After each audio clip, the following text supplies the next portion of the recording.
Elle culmine à 232 mètres. La plus haute plateforme d'observation d'Allemagne se trouve à moins de 2 heures de Strasbourg, en Forêt-Noire. La tour a d'abord été pensée par le géant industriel ThyssenKrupp pour tester des ascenseurs du futur, mais elle est devenue une attraction touristique à part entière. Reportage tourné avec Daniel Gerner. Une architecture futuriste comme une vis sans fin à l'assaut du ciel et une ascension vertigineuse à 8 mètres par seconde. Je crois que je vais faire une attaque. 30 secondes plus tard, 232 mètres plus haut, la vue à 360 degrés. C'est pour elle que cette famille a fait 1 heure de route. Impressionnant. C'est une chouette architecture.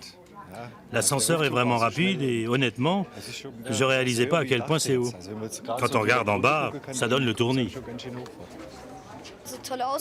La vue est dingue. Je crois que je ne suis jamais monté aussi haut. C'est cool. La plus haute plateforme d'observation d'Allemagne. Forcément, notre petite famille n'est pas seule. 120 000 visiteurs en moins d'1 an. Il faut dire que la tour et son aspect intrigue, même depuis l'autoroute. Je viens de Francfort, donc j'avais déjà vu cette tour, on me demande ce que c'était. On avait discuté avec des amis, on m'avait dit que c'était un test en fait, une tour test d'ascenseur. Construite en moins de 2 ans grâce à un système d'anneaux de béton, la tour culmine à 246 mètres. Une prouesse technique dans le seul but de tester les ascenseurs du futur, comme par exemple le prochain modèle qui sera installé ici et qui voyagera à 18 mètres par seconde. Si vous accélérez sur 100 mètres, il faut aussi prévoir un freinage sur 100 mètres. Et donc, pour pouvoir tester un appareil en vitesse de croisière, il nous fallait absolument une tour d'une telle hauteur. Mais la plus grande innovation, ce sera le multi, un ascenseur sans câble et sans contrepoids.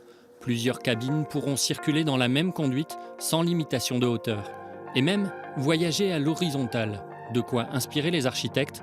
Le premier exemplaire devrait équiper une tour d'habitation dès 2020 à Berlin. Alors, pourquoi Rottweil, 25 000 habitants et un cœur historique protégé pour une telle construction futuriste?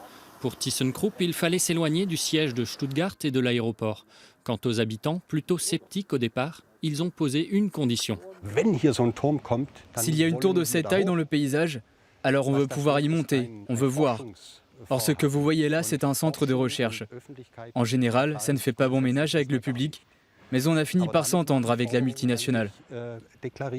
La crainte était de défigurer le paysage de Rottweil, mais loin de boucher l'horizon, la tour a plutôt réveillé cette belle endormie avec un afflux inattendu de visiteurs.